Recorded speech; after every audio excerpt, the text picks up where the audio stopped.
Hello दोस्तों।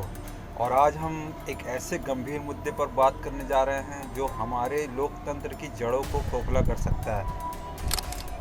Vote चोरी। यह सिर्फ एक शब्द नहीं बल्कि एक ऐसा षड्यंत्र है जो जनता के विश्वास और लोकतंत्र की आत्मा पर सीधा हमला है। आज के इस वीडियो में हम गहराई से पड़ताल करेंगे कि वोट चोरी क्या है, यह कितने तरीक़ों से की जाती है, इसके पीछे कौन लोग हो सकते हैं और सबसे ज़रूरी, एक जागरूक नागरिक के तौर पर हम इसे कैसे रोक सकते हैं।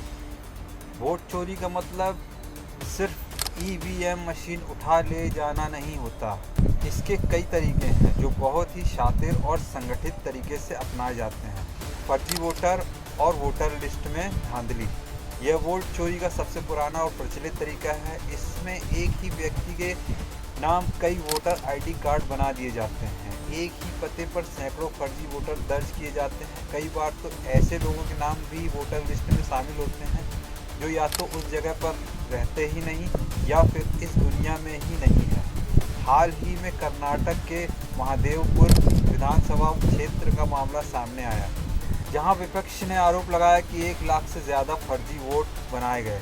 आरोपों के मुताबिक एक ही घर के पते पर सैकड़ों वोटर पंजीकृत थे और शादी के कार्ड जैसे दस्तावेजों का इस्तेमाल करके वोटर आईडी बनाए गए। Proxy voting. इस तरीके में बूथ पर मौजूद एजेंट या अधिकारी मिलीभगत करके उन लोगों के वोट भी डाल देते हैं जो वोट देने आए ही नहीं हैं।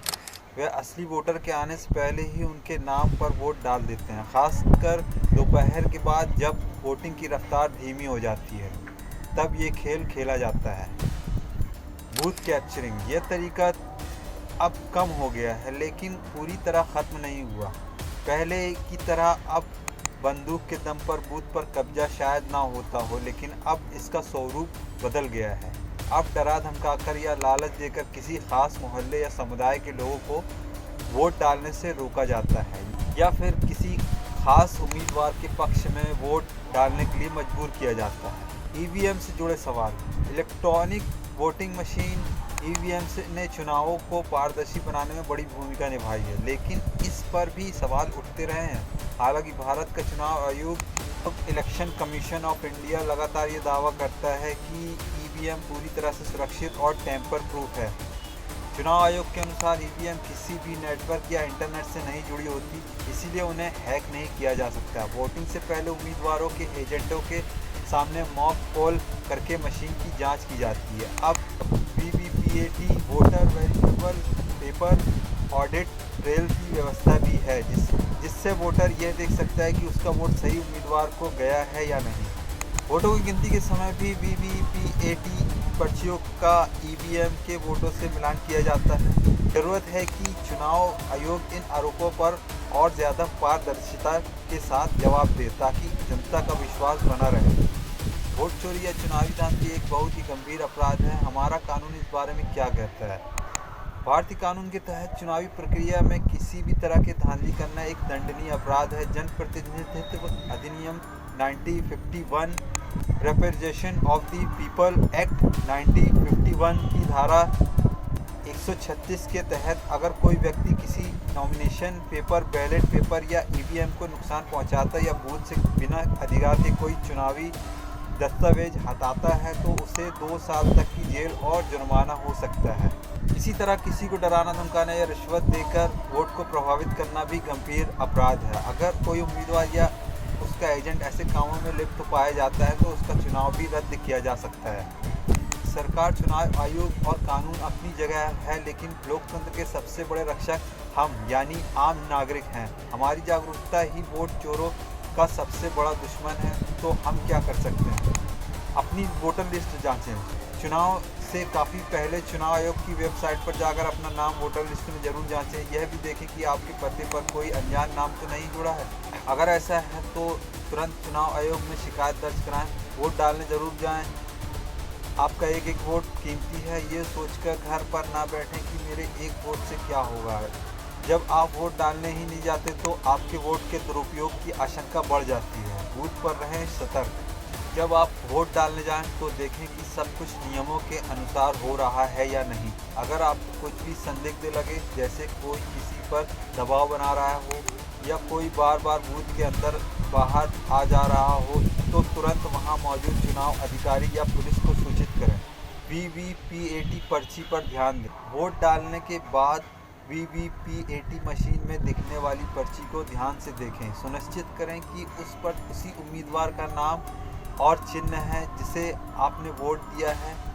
कोई गड़बड़ी दिखने पर तुरंत वहां के प्रिसाइडिंग ऑफिसर से शिकायत करें। लालच और दबाव में ना आए। चुनाव के समय शराब, पैसा या किसी और तरह के लालच देकर वोट खरीदने की कोशिश की जाती है। याद रखें, जो आज आपको लालच दे रहा है वो कल आपके भविष्य के साथ खिलवाड़ करेगा।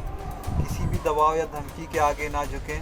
अफवाहों से बचें। सोशल मीडिया पर चुनाव से जुड़ी कई अफवाह फैलाई जाती। किसी भी खबर पर आंखें बंद करके विश्वास न करें, उसकी प्रामाणिकता की जांच करें। दोस्तों, चुनाव सिर्फ एक दिन की प्रक्रिया नहीं है, यह हमारे आने वाले 5 सालों का भविष्य तय करता है। वोट चोरी सिर्फ एक वोट चोरी नहीं है, यह हमारे भविष्य की, हमारे सपनों की, हमारे लोकतंत्र की चोरी है। यह लड़ाई किसी एक पार्टी या नेता के खिलाफ नहीं है, बल्कि उस हर ताकत के खिलाफ है जो हमारे लोकतांत्रिक अधिकारों को हमसे छीनना चाहती है। अगली बार जब आप वोट डालने जाएं तो सिर्फ एक वोटर बनकर नहीं, बल्कि लोकतंत्र के एक सजग प्रहरी बनकर जाएं।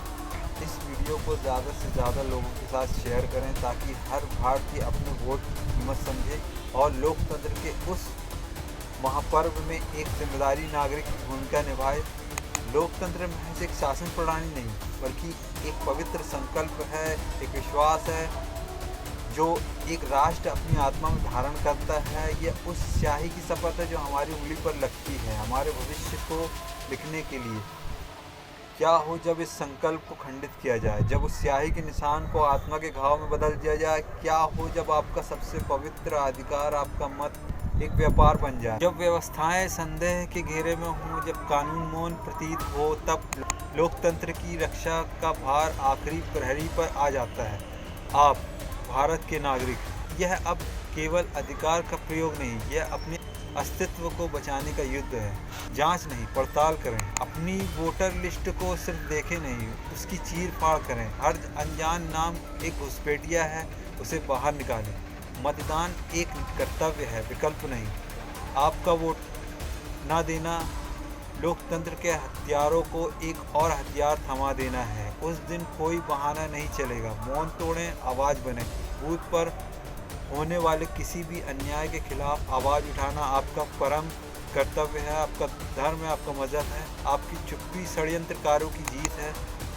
वीवीपीएटी सिर्फ पर्ची नहीं, आपका सबूत है। उस 7 सेकंड के लिए अपनी आंखों को उस पर्ची से हटने न दें। वह आपके विश्वास का एकमात्र भौतिक प्रमाण है। ज़मीर का सौदा न करें। याद रखें, जो आपके वोट की कीमत लगा रहा है वह आपके भविष्य को नीलाम करने की तैयारी कर रहा है। बिका हुआ वोट एक मरा हुआ लोकतंत्र लाता है। एक वोट की चोरी केवल एक आंकड़े का हेर फेर नहीं, यह उस भरोसे की हत्या है जो एक किसान, एक मजदूर है और एक सैनिक, एक विद्यार्थी इस देश की व्यवस्था में रखता है। यह उस सपने का गला घोटना है जो हमारे संविधान निर्माताओं ने देखा था। यह लड़ाई किसी दल या व्यक्ति के विरुद्ध नहीं, यह उस प्रवृत्ति के विरुद्ध है जो लोकतंत्र को एक बाजार और नागरिक को एक वस्तु समझना चाहती है। इस आवाज़ को हर उस जहन तक पहुंचाएं जो इस लोकतंत्र की सांसें अपनी सांसों में महसूस करता है। जाग जाइए, इससे पहले कि बहुत देर हो जाए और हमारी उंगलियों पर लगी स्याही हमारे ही लोकतंत्र के मृत्यु लोक में बदल जाए। आज हम बात करेंगे वोट चोरी पर। बड़ा भारी शब्द है ना, सुनने में लगता है कोई हॉलीवुड की थ्रिलर फिल्म है, जबकि हकीकत यह है कि यह घटिया बी ग्रेड फिल्म है जो हर 5 साल में आपके मोहल्ले के बूथ पर रिलीज़ होती है और आप जैसे दर्शक चुपचाप देखकर घर चले आते हैं। तो चलो आज इस फिल्म के रिव्यू करते हैं, शायद शर्म आ जाए। चुनाव आयोग हजार कस्में खाता है कि मशीन को कोई छू नहीं सकता, चलो मान लिया, लेकिन जो बंदा उस मशीन तक पहुंच रहा है वो असली है या नकली, यह कौन देखेगा? जो लिस्ट उस मशीन में फीड हो रही है वो साफ़ है या कचरा, ये कौन जांचेगा? जब तुम्हारी बुनियाद ही खोखली है तो इमारत की मजबूती पर रोने से क्या फ़ायदा? वीवीपीएटी की पर्ची देखकर खुश हो जाते हो, अरे उस पर्ची को क्या अचार डालोगे जब वोट डालने वाला ही फर्जी था? थोड़ा दिमाग लगाओ अगर है तो। सज़ा, वाह क्या शब्द है। हमारे देश में चुनावी धांधली करने की सज़ा जानते हैं क्या है? 2 साल की जेल, वो भी तब जब पकड़े जाओ और साबित हो जाए। मतलब 5 साल के लिए करोड़ों का खेल करो और अगर पकड़े भी गए तो 2 साल की छुट्टी मनाकर वापस आ जाओ। इससे ज़्यादा सज़ा तो हेलमेट ना पहनने पर हो जाती है आजकल। सच बताऊं, किसी को डर ही नहीं है, क्योंकि उन्हें पता है आप भूल जाओगे, आप सब भूल जाओगे। अगली बार फिर कोई 500 रुपये का नोट दिखाएगा, दारू की बोतल पकड़ाएगा और आप फिर से लाइन में लग जाओगे उसी लोकतंत्र का गला घोटने के लिए। अब आएगा वीडियो का वो हिस्सा जहां मैं आपको ज्ञान दूंगा। एक जागरूक नागरिक बने, आप अपनी वोटर लिस्ट चेक करें, किसी के दबाव में ना आए। यह सब सुन सुन के बोर नहीं हो गए? करोगे तो तुम वही जो करते आए हो या कुछ बदलोगे? अरे कब तक सोते रहोगे? तुम्हारी नाक के नीचे से कोई तुम्हारी आवाज़ चुरा कर ले जा रहा है और तुम बस देख रहे हो। उठाओ अपना फ़ोन, चेक करो, वोटर लिस्ट में अपना नाम देखो, अपने पते पर कोई और तो नहीं रह रहा। बूथ पर जाओ तो आंखें खुली रखो, देखो कि कोई बार बार अंदर बाहर तो नहीं हो रहा, कोई किसी बूढ़े आदमी को मदद के बहाने उसकी वोट तो नहीं डाल रहा।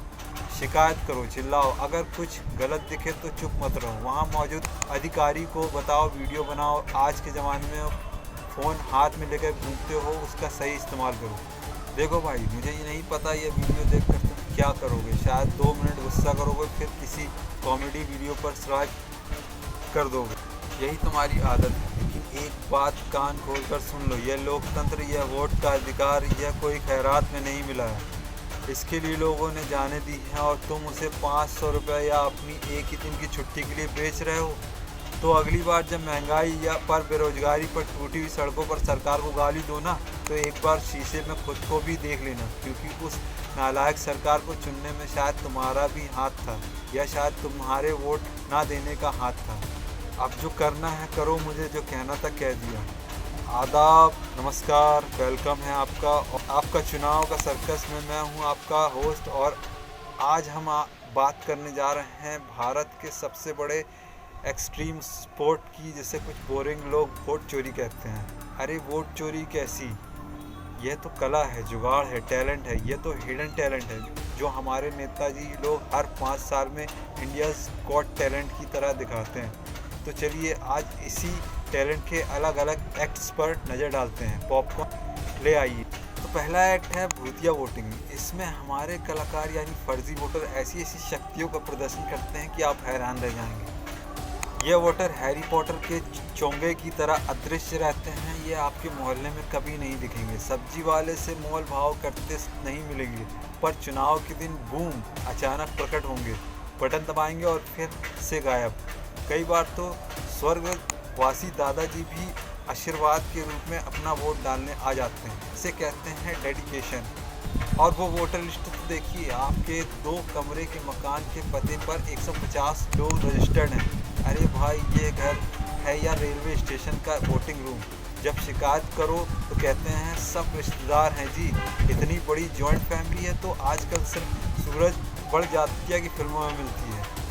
अब आते हैं हमारे शो के सबसे बदनाम आइटम पर, ईवीएम। बेचारी ईवीएम, हर चुनाव के बाद इसका वही हाल होता है जो घर के सबसे छोटे बच्चे का होता है।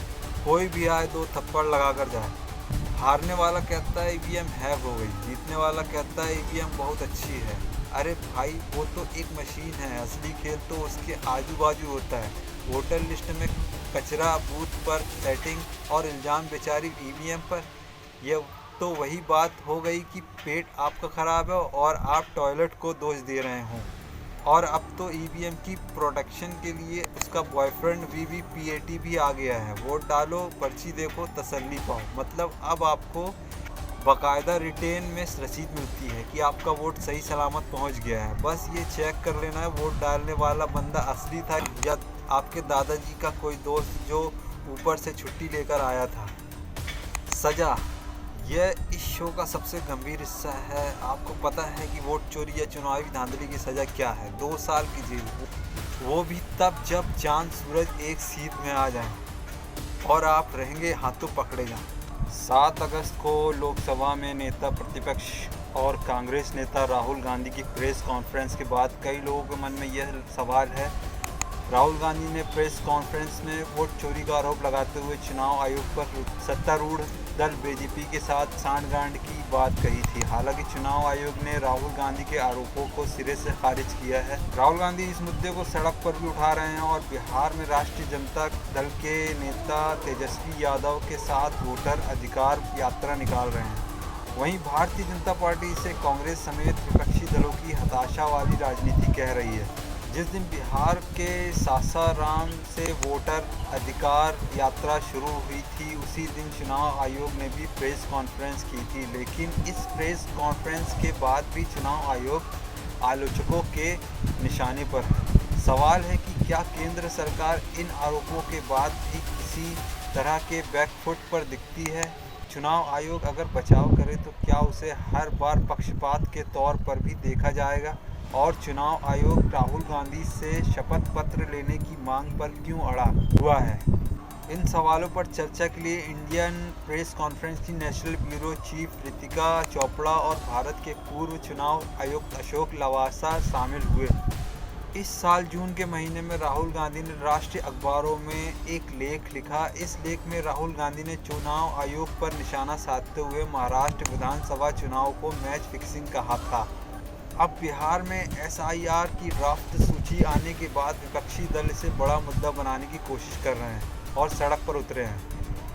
SIR पर अशोक लवासा बताते हैं, सबसे पहले उत्तेजना का कारण बिहार विधानसभा चुनाव है। चुनाव से पहले स्पेशल इंटेंसिव रिवीजन SIR जैसी बड़ी प्रक्रिया अपनाई गई है, इससे लोगों को संशय हुआ है। दूसरा कारण है 2003 के रिवीजन में प्रिजम्पशन ऑफ सिटीजनशिप शब्द का इस्तेमाल नहीं किया गया था। सासाराम में राहुल गांधी ने आरोप लगाया था कि बिहार में SIR करके नए वोटरों को जोड़कर और अयोग्य लोगों के नाम काटकर यह बीजेपी RSS बिहार का चुनाव चोरी करना चाहते हैं। जबकि चुनाव आयोग का तर्क है कि वोटर लिस्ट में गड़बड़ियों को दूर करने के लिए SIR की प्रक्रिया अपनाई जा रही है। क्या दोनों पक्षों के बयानों से लोगों के मन में भ्रम पैदा नहीं होगा? इस सवाल के जवाब में अशोक लवासा का कहना है कि इस बार प्रक्रिया काफ़ी जटिल बना दी गई है और इसके लिए लोगों को पर्याप्त समय नहीं दिया गया है। 2017 में उत्तर प्रदेश विधानसभा चुनाव के बाद इलेक्ट्रॉनिक वोटिंग मशीन EVM पर सवाल उठे थे। 2019 के लोकसभा चुनाव में कांग्रेस ने आरोप लगाया था कि चुनाव आयोग मॉडल कोड ऑफ कंडक्ट को सही से लागू नहीं कर रहा है। साल 2009 के चुनाव परिणामों में कांग्रेस UPA की जीत के बाद वरिष्ठ BJP नेता लाल कृष्ण आडवाणी ने EVM की विश्वसनीयता पर सवाल उठाए थे। 2010 में BJP नेता GVM नरसिम्हा राव ने EVM पर democracy at risk can we trust our electronic voting machine शीर्षक से किताब लिखी थी। इसकी प्रस्तावना लाल कृष्ण आडवाणी ने लिखी थी। कुल मिलाकर ऐसा पहली बार नहीं है जब चुनाव आयोग सवालों के घेरे में है, लेकिन इस बार क्या अलग है? यह कोई कहानी नहीं है, यह हमारे गणतंत्र के शरीर में धीरे धीरे फैलता हुआ वो जहर है जिसे हम वोट चोरी कहते हैं। यह महज चुनावी धांधली नहीं है, यह जनता के विश्वास पर एक सुनियोजित प्रहार है। आज हम उस अंधेरे की परतों को खोलेंगे, उस षड्यंत्र की जड़ों तक पहुंचने का प्रयास करेंगे जो हमारे लोकतंत्र को भीतर से खोखला कर रहा है। यह जानना आपका अधिकार नहीं, आपका धर्म है, आपका मजहब है। वोट चोरी का अर्थ अब बंदूक के दम पर बूथ लूटना नहीं रहा, अब इसके तरीके अधिक सूक्ष्म, अधिक घातक और अधिक संगठित हो चुके हैं। यह लोकतंत्र पर किया जाने वाला एक अदृश्य हमला है। यह वोटर लिस्ट में की जाने वाली वो कारीगरी है जहां कागजों पर मुद्दों को जिंदा कर दिया जाता है और जीवितों का अस्तित्व मिटा दिया जाता है। एक ही पते पर सैकड़ों अनजान लोगों की बसावट दिखा दी जाती है।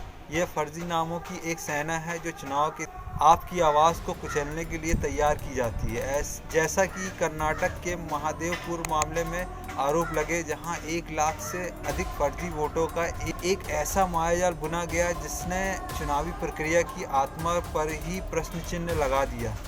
दूसरा हथियार प्रॉक्सी वोटिंग, आत्मा की चोरी। कल्पना कीजिए आप वोट देने पहुंचे और आपको पता चले कि आपका मत कोई और दे चुका है। यह प्रॉक्सी वोटिंग का घिनौना खेल है जहां आपकी अनुपस्थिति का लाभ उठाकर आपकी लोकतांत्रिक आत्मा को कोई और नियंत्रित करता है।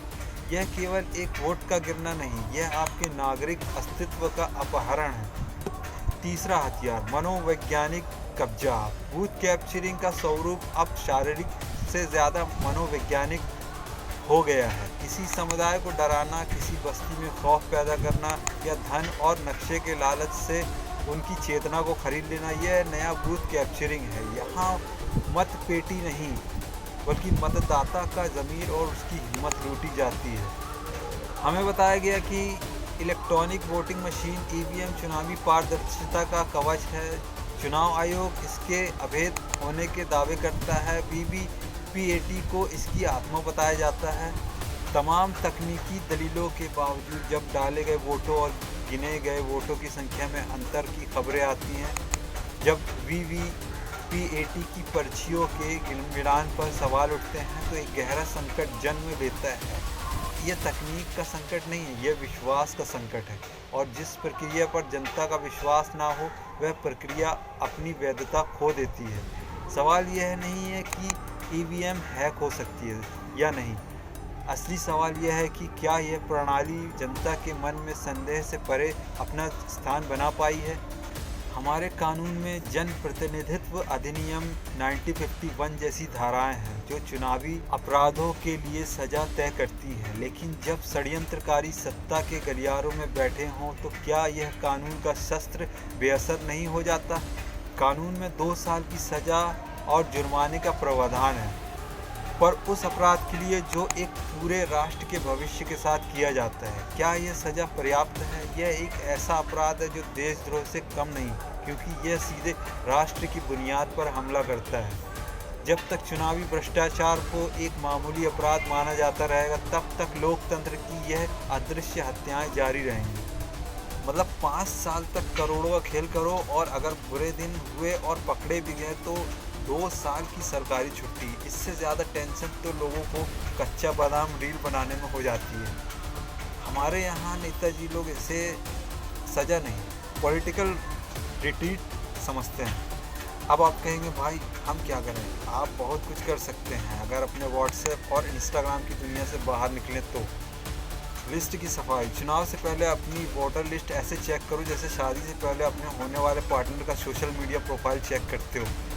देखो कोई अनजान आदमी आपके घर के पते पर अतिथि देवो भव बन के तो नहीं बैठा। वोटिंग के दिन, अरे उस दिन को छुट्टी मत समझो, वोट डालने जाओ, इसे एक एडवेंचर ट्रिप समझो। क्या पता बूथ पर ही आपको अपना पुराना दोस्त मिल जाए या कोई आपका वोट डालता हुआ मिल जाए। एक्शन का मौका मत छोड़ो, जासूस बनो, बूथ पर जेम्स बॉन्ड बन जाओ। देखो कौन क्या कर रहा है, कौन ज़्यादा होशियार बन रहा है। कुछ गड़बड़ दिखे तो धीरे से अपना फ़ोन निकाल कर वीडियो बना लो। एक रील वायरल हुई तो नेताजी के सारे टैलेंट का द एंड हो जाएगा। देखिए मजाक अपनी जगह है, पर आपका वोट सच में बहुत कीमती है। इतना कीमती कि कुछ लोग इसे किसी भी कीमत पर चुराना चाहते हैं। तो अगली बार जब कोई नेताजी आपको 500 का नोट या दारू की बोतल दिखाए तो उनसे कहना, अंकल इतने में तो मेरे फ़ोन का 1 महीने का रिचार्ज भी नहीं होता, मेरे वोट की कीमत तुम क्या जानो नेता बाबू। इस वीडियो को शेयर करो ताकि सब लोग थोड़ा हंस लें और हंसी हंसी में शायद लोकतंत्र का मतलब भी समझ लें। तब तक के लिए देखते रहिए चुनाव का सर्कस। और हाँ, वोट जरूर डालना, वरना ये बहुत बड़ा गुनाह हो सकता है, पाप हो सकता है।